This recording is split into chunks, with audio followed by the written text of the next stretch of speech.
Good afternoon, and thank you for attending today's webinar.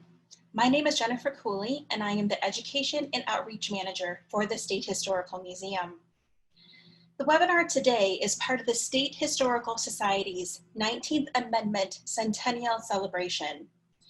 American women started voting nationwide after the 19th Amendment went into effect on August 26, 1920.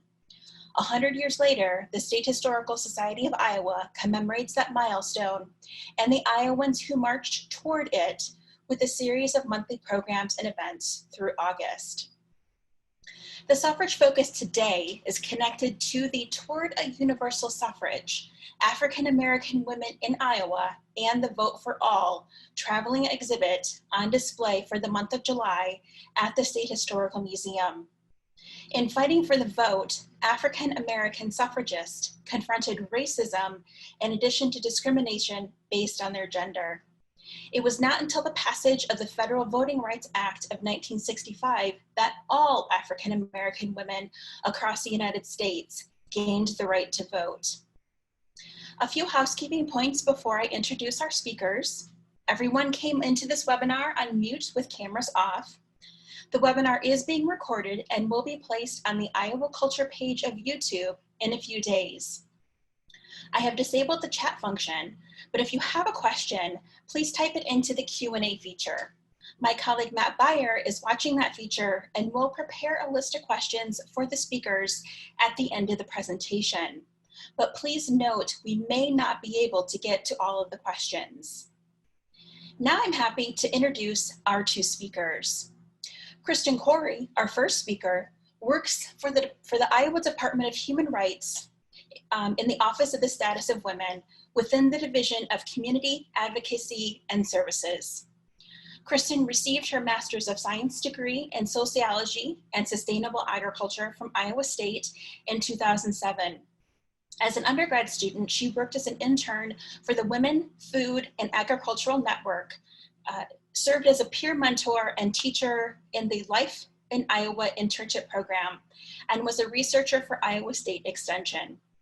Throughout graduate school, Kristen worked for ISU Extension and in the Community and Economic Development Department, conducting research and providing outreach to Iowa communities regarding water quality issues, local food networks, and issues affecting women landowners in Iowa.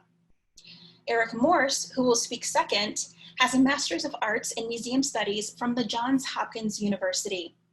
He has worked in museums, nonprofit, and communications. He is the founder of the Central Iowa Community Museum, a new museum that seeks to work with diverse communities to enhance understanding of the world, each other, and the issues we must face together. Toward a Universal Suffrage, African-American Women, and the Vote for All is the museum's first exhibit. Eric is the founder of Museums and Democracy Project, a blog that seeks to increase democracy in our society by increasing democracy in museums. You can find out more and to get involved at centraliowacommunitymuseum.com and museumdemocracy.com. But now I'm very happy to turn it over to Kristen to begin our webinar. Thank you, Jennifer. And welcome, everybody. Thank you for joining us today. As Jennifer mentioned, my name is Kristen Corey, and I'm the staff person for the Department of Human Rights, Office on the Status of Women. I'm pleased to be here today to co-present about an exhibit we've worked on for several years with several collaborators, which was created with the same title of this webinar. To begin our conversation today, it's important to begin with African-American women's rights and suffrage leader, Mary Church Terrell. Miss Church Terrell was born in Memphis, Tennessee to parents who were formerly enslaved. She later moved to Ohio to attend school, obtaining a bachelor's and a master's degree. In 1892, she learned that a close friend from Memphis, Thomas Moss, had been lynched. Along with Frederick Douglass, she appealed to President Harrison to publicly condemn lynching, and that effort ultimately failed. So she decided to form the Colored Women's League in Washington to address social problems facing African American communities. 4 years later, she helped create the National Association of Colored Women, or the NACW, and became its first president.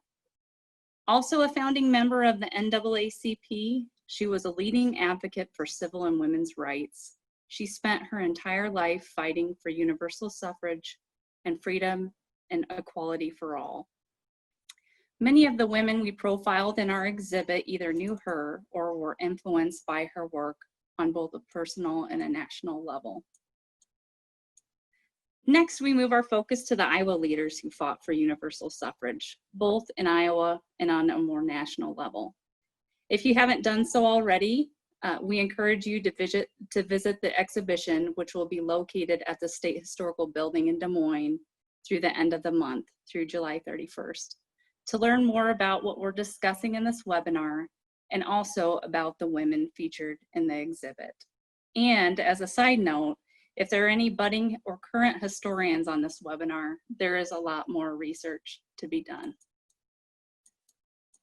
Much of the research that was done throughout this project was taken directly from newspaper archives through the Chronicling America series from the Library of Congress and the National Endowment for the Humanities. On this slide, you can see the website and the search tool that we use for this project.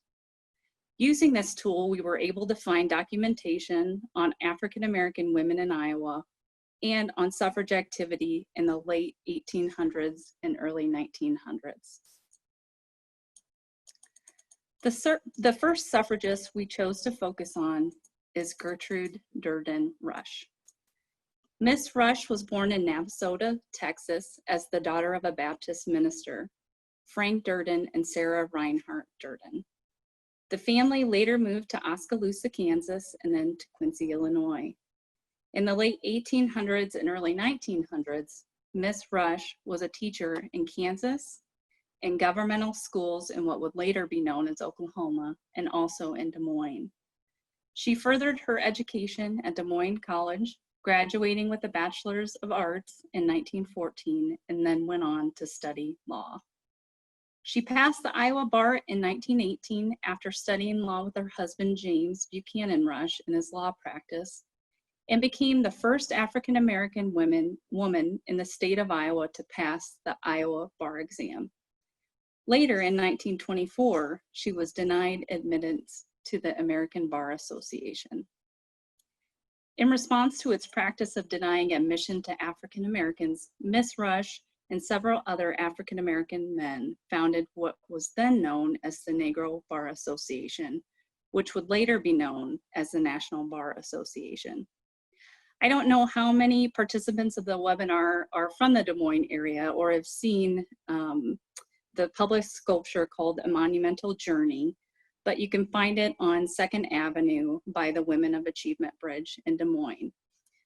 A monumental journey is dedicated to the work of these men and this one courageous woman.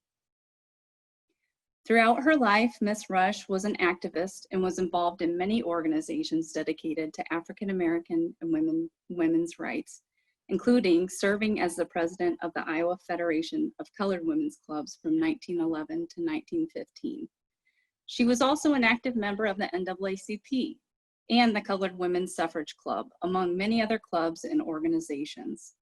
She saw the vote as an opportunity to end racial discrimination and injustice. She remained the only African-American woman to practice law in the state of Iowa until the 1950s. The second suffragist we're focusing on today is Sue M. Wilson Brown. Miss Wilson Brown was born in Staunton, Virginia in 1877. Her parents later came to Iowa to mine coal. She arrived with her parents at a mining camp in Mahaska County near Oskaloosa. Sometime after graduating Oskaloosa High School, she met and married her husband, S. Joe Brown, in 1902, and then later moved to Des Moines. Throughout her life, she was known as an organizer and a doer. She mobilized people at the local, state, and national levels to improve the political, economic, and social status of African Americans in the state of Iowa, and also did that work nationally. From 1907 to 1909, she founded and published the Iowa Colored Woman, a monthly journal reporting news about the Iowa State Federation of Colored Women's Clubs. She was also a business manager for the National Association of Colored Women. Through her national work, she became a close associate of Margaret Washington, wife of Booker T. Washington. She also took a leading part in preserving Frederick Douglass's house. Ms. Wilson Brown also established and participated in many women's clubs to advocate for change. She founded the Des Moines Mary Church Terrell Club and the Des Moines League of Colored Women Voters, among others. As president of the Iowa Federation of Colored Women's Clubs from 1915 to 1917, she worked with the Polk County Suffrage Association to speak at meetings, march in parades, and also distribute suffrage literature. She and her husband, S. Joe Brown, established the Des Moines chapter of the NAACP, and she became the first female president of this chapter in 1925. Among the million other things that she did throughout her life, she was also an author and wrote several books, including The History of the Order of the Eastern Star Among Colored People, of which she was an active member. Helena Jane Downy, also known as Helen, was born around 1875 in Ottumwa, Iowa. She was married to Russell Downy, also an Ottumwa resident. She was the first honorary president of the Iowa branch of the National Association of Colored Women's Clubs, later known as the Iowa Federation of Colored Women's Clubs. This Iowa club was founded under her leadership in 1902. She and many other leading members of the Iowa Federation of Colored Women's Clubs assisted other clubs in their development and also worked hard toward the advancement of African-American women, especially young students. She worked diligently within this organization to secure housing for African-American women who were students at the University of Iowa and were not allowed to live in the dormitories. Another organization that Helen was a very active member of was the Ida B. Wells Club. This organization was founded in 1902 and held its first meeting at the First Baptist Church in Ottumwa. In addition to the club she was a member and founder of, she also spoke at events that the organizations would sponsor. One of her speeches, Our Girls, may have been her own take on Elizabeth Cady Stanton's speech of the same name. Vivian B. Smith spent most of her time in and around Waterloo, Iowa. She's recognized as one of the women who were public advocates for women's suffrage during the early 1900s. Vivian, alongside other women, worked hard toward this goal, knowing that a woman's right to vote would be beneficial to women and men of color as well. Ms. Smith served as a member of the Waterloo Suffragette Council, which was a part of the suffragist movement in the state of Iowa. She also served as the suffrage chairman for the Iowa Federation of Colored Women's Clubs and was an editor for the organization. In addition to her direct work with the suffrage movement, Vivian Smith was also a talented violinist and singer, and she would often perform a violin selection at sessions of the Iowa Federation of Colored Women's Clubs. She was also a teacher. I could go on and on about the work of these leaders, but now I'm going to turn it over to my colleague, Eric. Thank you, Kristen, and good afternoon, everyone, and thank you for joining us today.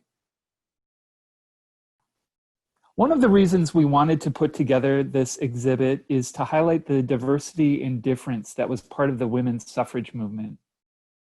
In this section of the presentation, I'm going to explain what the women's suffrage movement was like for African-American women, especially here in Iowa.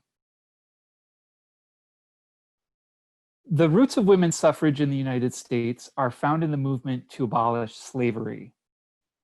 One of the reasons slavery was abolished and women gained the right to vote is because women asserted their right to organize, speak, and act on public and political issues. In the 19th century, people and organizations held conventions to address social issues. Many of these conventions issued a series of resolutions. And here's one of the resolutions of the 1837 Anti-Slavery Convention of American Women. It is the duty of woman and the province of woman to plead the cause of the oppressed in our land, and to do all that she can by her voice and her pen and her purse and the influence of her example to overthrow the horrible system of American slavery.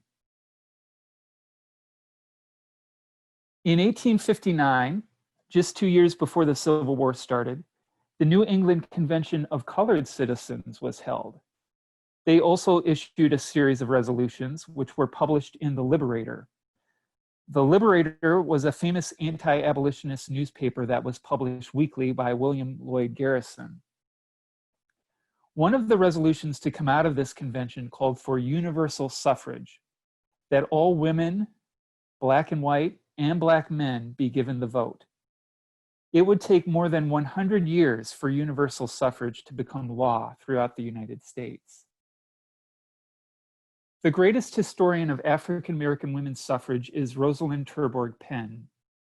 Our exhibition title was inspired in part by this call for universal suffrage, as well as the last sentence of Terborg Penn's book that she wrote on the topic of African American women's suffrage.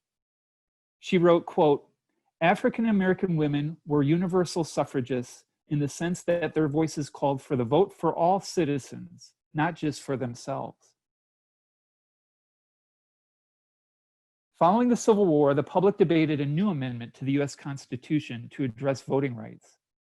Many suffragists wanted to guarantee voting rights for African American men and for all women. The 15th Amendment to the US Constitution was ratified in 1870. It states that the right to vote cannot be denied due to, quote, race, color, or previous condition of servitude, end quote.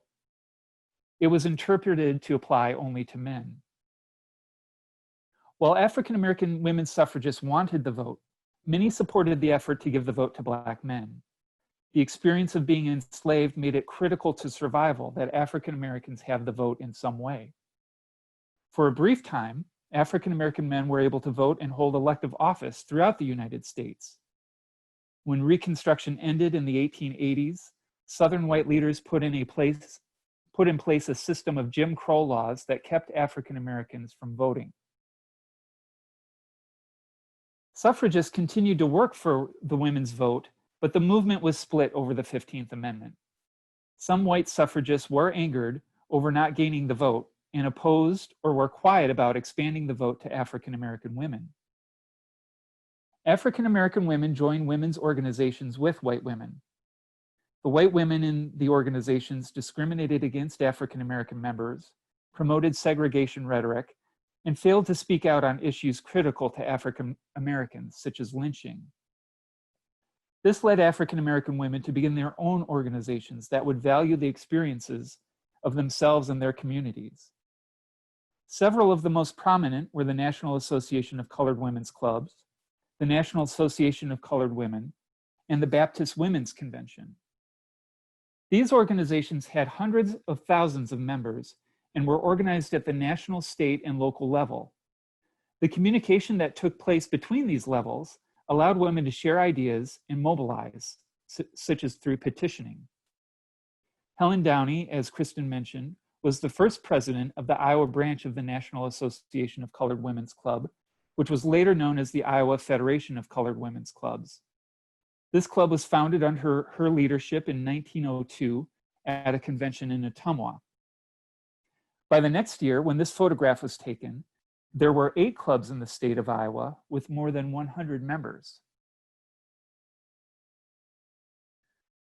Buxton, Iowa was a company coal mining town named after Ben Buxton, the president of the Consolidation Coal Company. Beginning in the 1890s, Buxton attracted a large African American population to work in the coal mines. During the late 19th and early 20th century, many African Americans migrated to northern states to find better employment and economic conditions. Buxton was noted for being a multi-ethnic community with no legal segregation. The majority of residents who lived there were African American. Buxton plays an important role in the suffrage movement. the parents of suffrage leader Suom Wilson Brown, moved to Buxton from Virginia. In June of 1916, a family parade was held. This was in part a get out the vote effort, as the women, men, and children who marched in this parade supported women's suffrage. Just 2 days after the parade was held, a referendum to amend the Iowa Constitution to grant women full suffrage was held. That referendum was defeated by Iowa voters. An investigation by the Women's Christian Temperance Union uncovered fraud in that election, but the election was not invalidated. Nationally, the movement to amend the Constitution to give women the right to vote continued to gain momentum. In 1919, the House of Representatives passed the 19th Amendment in May, and it passed the US Senate in June.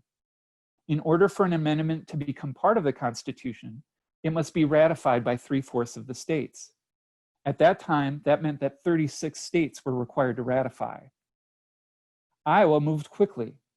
A special session of the legislature was called, and less than a month after the US Senate passed the amendment, both the Iowa House and the Senate ratified the amendment on July 2nd.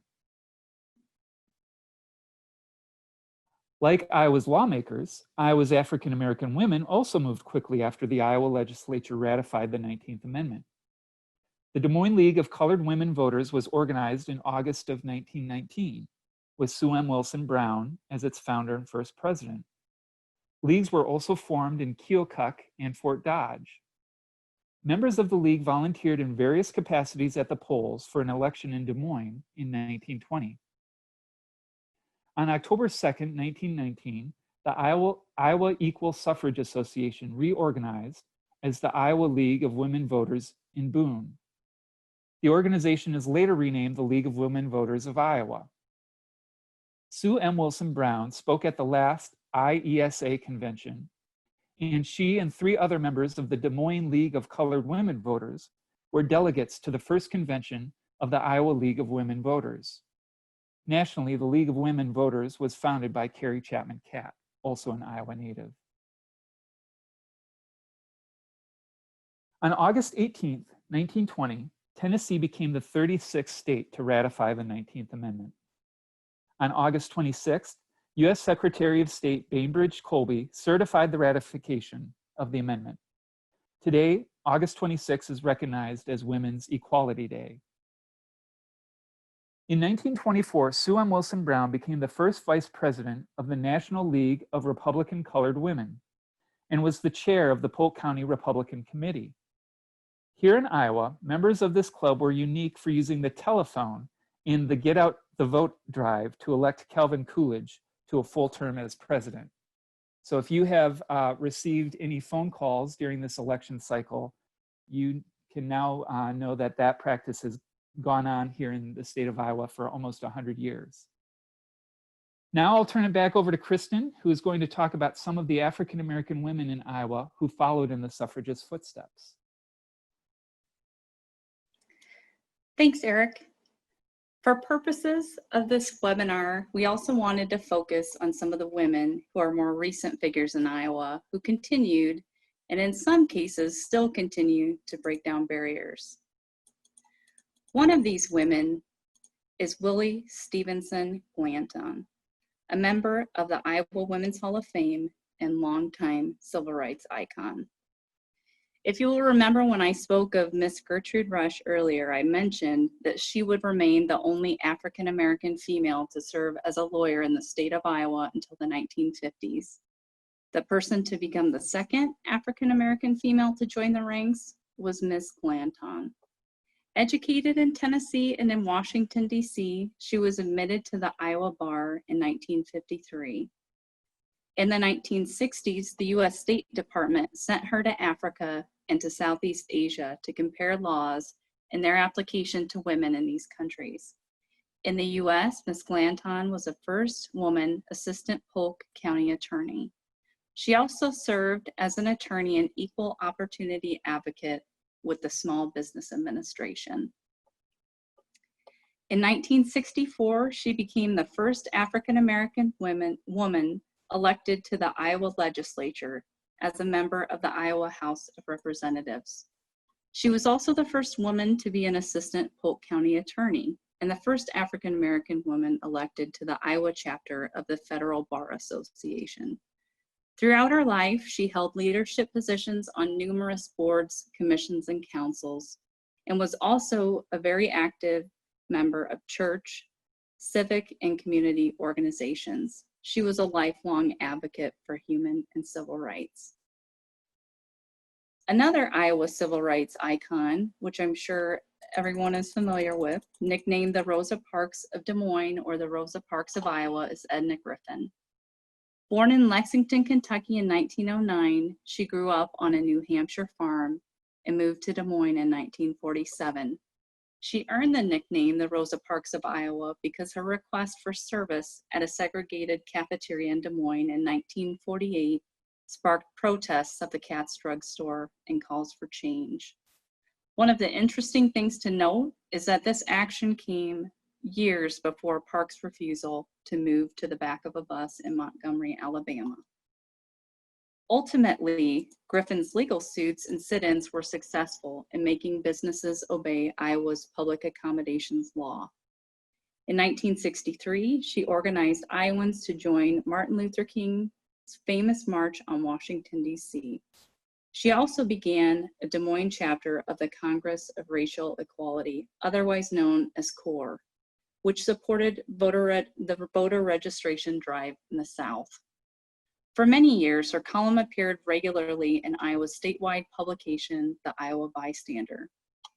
Throughout her life, she remained active in peace and human rights efforts. Another leader in the state of Iowa is Lametta Wynn. Originally from Galena, Illinois, Miss Wynn followed her sister to Clinton, Iowa in 1955 after graduating in nursing from St. Luke's in Cedar Rapids. Besides raising 10 children as a hardworking professional as a nurse, she also found time to be on the Clinton School Board and ended up serving as president of that board for 3 years. After that, in 1993, she ran for mayor of the city of Clinton. She lost her first attempt and finished third out of 5 candidates. Coming back 2 years later, in 1995, she then won 54% of the vote, and I would like to mention, against 4 men, she won 2 additional terms with resounding support. She became the first African-American woman in the state of Iowa to be elected as mayor of an Iowa municipality. Another leader is the Honorable Ramonda D. Belcher, who currently serves as District Associate Judge in the state of Iowa in District 5C. Born in Plymouth, North Carolina, she earned her bachelor's degree with honors from Howard University in 1990 and her Juris Doctorate from Drake University Law School in 1995. On August 20th, 2010, during the 90th anniversary of the ratification of the 19th Amendment, Ramonda Belcher was appointed to the bench, making history and becoming the first African-American female judge in the state of Iowa. Prior to her appointment as a judge, she was an assistant Polk County attorney for 15 years. Judge Belcher is also a well-known actress and playwright. She is especially known for her portrayal of influential African Americans, such as many of the women we spoke about before: Gertrude Rush, Edna Griffin, Evelyn K. Davis, Harriet Tubman, Rosa Parks, and Sojourner Truth. She uses her talents to tell the stories of these women and to preserve Iowa's rich civil rights history. And now I'll turn it over to my colleague, Eric. Thank you, Kristen. We'd like to end the presentation by looking at access to the ballot for African Americans today, both here in Iowa and throughout the country as a whole.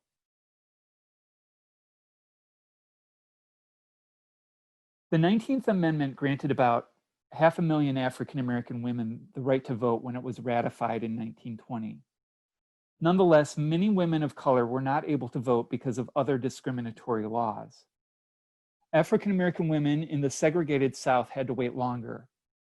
The 24th Amendment in 1964 and the Voting Rights Act of 1965 outlawed discriminatory practices like literacy tests, white primaries, and poll taxes that kept African Americans from voting. African Americans continue to experience obstacles to voting today. According to the Des Moines Register, 1 in 10 African Americans in Iowa has a felony conviction on their record. Iowa is the sole remaining state that requires people with felonies to apply individually to the governor's office to have their voting rights restored. Governor Reynolds has requested that the Iowa legislature pass an amendment to the state constitution that would restore the voting rights of people with felonies. The legislature failed to pass such an amendment this session. Currently, Governor Reynolds is preparing to issue an executive order that will restore the voting rights of people with felonies. The Black Lives Matter movement requested that the governor sign that order before July 4th, but the holiday weekend passed without the order being issued. Another obstacle for African Americans to vote is access to polling places. In 2013, the Supreme Court issued a decision in the case of Shelby County versus Holder. That decision lifted restrictions put in place by the Voting Rights Act in states that have traditionally restricted African Americans from voting. Those states no longer need to seek federal approval before making changes that might harm African Americans and their access and ability to vote. A report last year by the Leadership Conference on Civil and Human Rights found that since that decision, states previously subject to the Voting Rights Act have closed 1,688 polling places in locations with large minority populations. Closing polling places means there are fewer places to vote. Fewer polling places means people must travel farther to vote and must wait longer to vote. A study in 2016 by UCLA found that voters in African American neighborhoods waited 29% longer to vote than people in white neighborhoods. The study also found that, on average, African Americans had to wait longer than half an hour to vote. The coronavirus pandemic, like many issues, has made this problem worse. In the Kentucky primary held just a couple of weeks ago, the state had less than 200 polling places open. Normally, the state has 3,700 polling places. The city of Louisville had only a single polling place open that day. Half of Kentucky's African American voters live in Louisville. The same was the case in Wisconsin's primary election this year. Milwaukee had only 5 of 180 polling places open. The city has a population of 595,000. 37% of residents are African American, 35% are white, and 20% are Hispanic. In the Milwaukee suburb of Wauwatosa, there were 10 polling places open. Wauwatosa has a population of 48,000 and is 87% white. Other obstacles that African Americans face include requiring voters to show an ID to cast a ballot. Iowa now has a voter ID law. The most common reason given for this requirement is to prevent fraud in elections, but that is actually very rare. African Americans are less likely to have the required IDs, making it more difficult for them to vote. Recently, the pandemic has closed locations where you would get such an ID, like the Department of Motor Vehicles, and that has created an additional hurdle to voting. In addition, all states do some type of maintenance on their list of registered voters. However, African Americans are more likely to be removed from the voter rolls, even if they are eligible and registered. Research by the Brennan Center for Justice found that after the Shelby decision, the rates of voters being purged from the rolls increased across the country, and especially in states under the jurisdiction of the Voting Rights Act. A committee was formed here in Iowa to commemorate the centennial of the 19th Amendment. This committee adopted "Hard Won, Not Done" as the theme for the centennial celebration. Clearly, the work of African American women to gain the vote was hard won. As we are seeing again and again this election year, that work is not done. I encourage everyone listening to contact your elected officials from the federal to the local levels to demand that the goal of universal suffrage is achieved. If we do that, we truly honor the legacy left behind by the women you have learned about today. Toward a Universal Suffrage was organized by the Iowa Department of Human Rights, the Carrie Chapman Katz Center for Women in Politics at Iowa State University, and the Central Iowa Community Museum. The Central Iowa Community Museum is a new museum that I am starting. The mission of the Community Museum is to encourage people to engage in inclusive and critical dialogues that help Central Iowans understand each other and the important issues we must all face together. The Community Museum's exhibitions will be about the many people who call Central Iowa home and the issues important to them. The museum is presenting temporary exhibitions until it is able to establish a permanent home. To learn more about the Community Museum, visit www.centraliowamuseum.com. We are very grateful to those who have provided funding for the exhibit. Toward a Universal Suffrage was funded by the Iowa State University College of Liberal Arts and Sciences, Humanities Iowa, the National Endowment for the Humanities, and the Chrysalis Foundation. Additional support has been provided by the Iowa 19th Amendment Centennial Commemoration Project. If you have not yet had a chance to see it, we invite you to come to the State Historical Museum and see Toward a Universal Suffrage. The exhibit will be on view through July 31st. And we very much thank the Iowa Department of Cultural Affairs for hosting the exhibition. If you are not able to make it to Des Moines to see it, the exhibition is touring the state of Iowa into 2021. And here are the next tour locations. Not all the tour stops are listed here, but you can visit the Central Iowa Community Museum's website and see our additional tour stops. And I would mention that we are still accepting bookings for the exhibition. If you have an organization or event that would be interested in hosting it, please reach out to me. And here's my contact information and the contact information for the Department of Human Rights. I want to thank everyone for joining us today. And now I'd like to turn it back over to Matt and Jennifer for questions. Yeah, thank you, Kristen and Eric. So we have a few minutes to answer some questions at this time. However, before I pose the first question, I want to remind our participants that you can still submit your questions through the Q&A feature right there on your screen. However, we are on a schedule, so please note we may not be able to get to all of our questions for the end of the webinar. But here's our first question. This question is for Kristen. So did your research while creating this uncover evidence of discrimination at the polls against African-American women in Iowa in the 1920s and 1950s as there was in the southern states? Yeah, thank you for the question. So there is evidence of discrimination in the state of Iowa, although different, obviously, than in the South, which was more, let's just say, in your face and very evident, just with segregation in place. One of the things that we noticed in looking at the different profiles for women was how much work happened in the state of Iowa in the late 1800s and early 1900s, and just the number of things that the suffragists did. And so I think, yes, there definitely was some discrimination, but it likely happened on a more hidden tone rather than in the South. Eric, I don't know if you have anything you want to add to that. No, nothing's coming to mind. And actually, our next question is for Eric as well. How did African-American groups in Iowa continue to help Southern African-American women advocate for the right to vote? Yeah, so all of the clubs that we mentioned, continued to advocate for the rights of African Americans, not just locally, but nationally as well. We mentioned in the remarks that those organizations were very organized at the national, state, and local levels.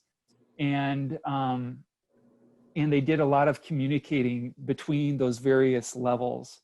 And there was definitely a lot of awareness in the African American community about what was going on in other parts of the country. And So they worked both locally to continue to preserve their rights, but then at the national level as well, to advocate for the rights that they were enjoying where they were in the southern states as well. Perfect. And I apologize for my dogs barking in that. Thank you. So our next question is for Kristen. We had a question in the chat here about Edna Griffin. If you can go a little bit more into her. Her first challenge was at the segregated counter at Katz drugstore, correct?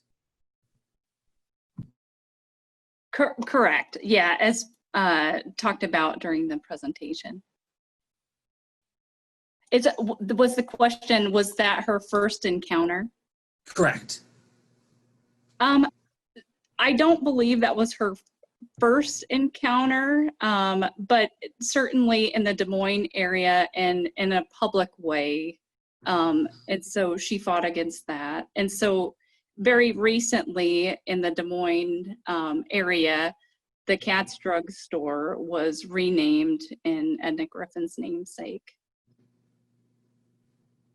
And can I add something to what Kristen Of course. was saying? So we're having a lot of conversation in our nation right now about, you know, memorials and statues and that type of thing. And Come and Go just opened a new location in the Edna Griffin building. And I think they should be commended. I believe they hired Jordan Weber, who's an African-American artist, to create some type of display or artwork. I haven't been to that location to see it. That kind of references the history of that location, which is a very appropriate thing to do. And then I just also want to mention that, kind of highlight again, the sculpture that Kristen mentioned at the corner of Grand and 2nd Avenues, which memorializes the creation of the National Bar Association. I think it's really good that we have those types of memorials and this kind of historical understanding in our community so that we don't forget this history. And I encourage everyone to keep doing more of that type of work. Thank you. So Kristen, I have a question for you. Space for an exhibit is limited, as we know. Obviously, you can't put everything in there you want to put in there. But were there other women that you wanted to feature in the exhibit? And if so, what can you tell us a little bit about them so we get a little background? Sure, that's a great question. Yeah, we actually had to cut down the wording for the display by about 50% from just the women that we profiled and from the history that we had written out. I think we got a little wordy. And honestly, there is just so much information out there. So it's hard to tell the story with, you know, a few panels, as you know. We did begin to profile other women. One of them is Charlotta Piles, who I don't know if anyone is from the Keokuk area, but was an abolitionist from the Keokuk area, and also a family member of hers who went on to become an educator and an author. We also were going to profile some more contemporary women in the exhibit, but we had to cut down our exhibit pretty significantly. And so it was unfortunate. I'm a very wordy person, and so had a very hard time with cutting that down, as Eric knows. But we are happy with the way the exhibit turned out. And one of the things that I would just like to add, Eric mentioned the Hard Won Not Done committee earlier in the presentation. And so there is a website dedicated to the Hard Won Not Done committee in the state of Iowa. So if you just Google Hard Won Not Done Iowa, it will come up. And one of the things that we've done is create some profiles of suffragists in Iowa. And so you'll see some of the women we've talked about there, but also others as well. And so you can see some of those profiles. And then Also, Eric, on the Central Iowa Community Museum, there's some more information on this exhibit as well. Eric, do you have anything to add to that? Yeah, so we do have a online portion of the exhibit that kind of picks up the story from 1920 and then takes it up to 1965 and a little bit up to today with the passage of the Voting Rights Act, which finally assured that all African-American women in the country were able to vote. And then some of the other more contemporary women that followed in the footsteps of Iowa's African-American suffragists, we have some additional profiles of them online as well. And of course, we can include links to these within our email that goes out after the talk today. We'd be happy to do that. And actually, along with Eric, actually, I'll ask this question to you too. Is there anyone that you kind of found out about during this time of research and building the exhibit that you were able to include, but you'd like to have people know a little bit about them? Well, I guess I would just say that, you know, all of these women and this story was new to me, and I think it's probably new to a lot of people. And I think that's the most important reason to do this exhibit and tell this story. There's another woman in the exhibit that we didn't mention during the presentation today. Her name is Maddie Woods.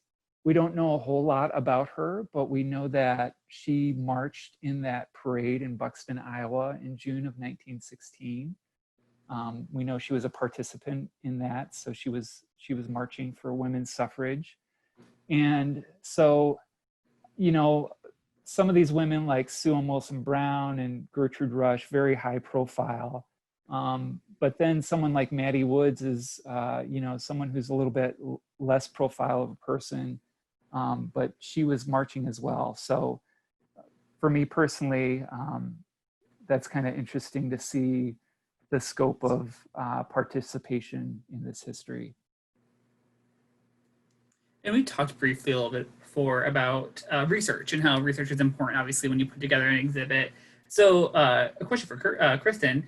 You know, research is the backbone of any exhibit. While preparing and getting things kind of put together, did you have any favorite sources? Did you find yourself using any specific research material over and over again? Yeah, sure. Great question. Well, I think the Library of Congress website that we showed earlier in the presentation, that particular search tool was, honestly, we couldn't have done this without access to some of the earlier newspapers. And so within our office, what we did, so I hired an intern out of Drake University. She had a writing internship and was looking for a project. And so she was actually paired with us, with our department, to do this particular project. And so her and I together went through over the course of about a year, and probably longer for me, just in trying to look around for different sources, but went through that Chronicling America series and did searches for suffrage, voting, different women's names that we knew there may have been information for, things like that. And so I think for anybody, budding historians out there that are interested in furthering this work, that was a wonderful tool, and I would highly recommend it, just because you're able to see really the sources during the time period and what was discussed, and just things about people's lives, you know, that aren't always reported on in textbooks or what have you. And so I would say that particular tool was invaluable, and we found quite a bit of information in the bystander. And then also just a few different like local newspapers. So for example, the newspaper in Ottumwa when we were researching Helen and Downy. Yeah, so I would say that was the best resource for us. Yeah, it's easy to get lost in all those sources too, They're so great. Yeah, Yeah, I agree. I could have spent about 3 years looking for this information. It was very easy to get lost. So there's a lot of work to be done. And honestly, my hope is that this work continues. You know, if not with us, then with others out there interested in telling the story and furthering the research of historical women in Iowa. Eric, did you want to add anything to that? Yeah, I did. So for me, there's only been 2 books published about African American women suffragists, and they both have similar titles. They're both African American and the Vote. One book is, there was a conference held on this subject in the late 1980s, and the book is just the collection of the papers presented at that conference. And then I also mentioned Rosalind Terborg Penn's book as well. Those, for me, were 2 sources that I went back to over and over and over again. We were very careful in putting this exhibit together in that we wanted to tell this story from the perspective of African American women. And so for me personally, I did a lot of work to keep going back to these source materials because as a white male, you know, I wanted to make sure that I was telling this story and honoring that perspective. And then I guess the last thing I would just add is I think it's really valuable that this exhibit has been put together because any historical exhibit like this seeks to kind of add to the historical record and understanding of history. And because there is still a very limited understanding of African American women's suffrage in this country, I think it's really great that the research that the team did to put this exhibit together has added to that story, especially here in Iowa. I agree, and if you have the chance, like we said, hopefully come down to the historical building and view it as well, or check it out as it tours across the state this year and next year. At this point, we're running up to the end of time, so let's just call it at this point. We answered some good questions, had a great conversation. So thank you again to Eric and Kristen. And like I said, with that answer, this is all the time we have for today's webinar. Thank you again to our 2 guest speakers for leading our lecture this afternoon. I say this every time we do an online webinar, but I know I can say this has been a very informative lunch and I enjoyed myself and I learned a lot. Also, thank you to everyone joining us today for this lecture of the State Historical Museum of Iowa's 19th Amendment Centennial Celebration. Hope everyone can join us in the upcoming weeks and over the summer for future programs hosted by the museum. And the next webinar in the Iowa History 101 series will be on July 9th, so this week, and it'll continue on the 2nd and 4th Thursdays through August. And there are many great stories from Iowa's past to tell in the upcoming months. For more information and to register for future webinars, check out our website at iowaculture.gov. And while you're there, you can look into some of our other fantastic digital programs, such as our weekly Goldie at Home activities for young historians, or watch video recordings of the Iowa Story series, which is hosted by our Iowa City branch. There's something for every age of a historian. Thank you again for all joining us today and have a great afternoon. We look forward to virtually seeing you again for the next webinar right here on Zoom, Thursday on July 9th. See you then.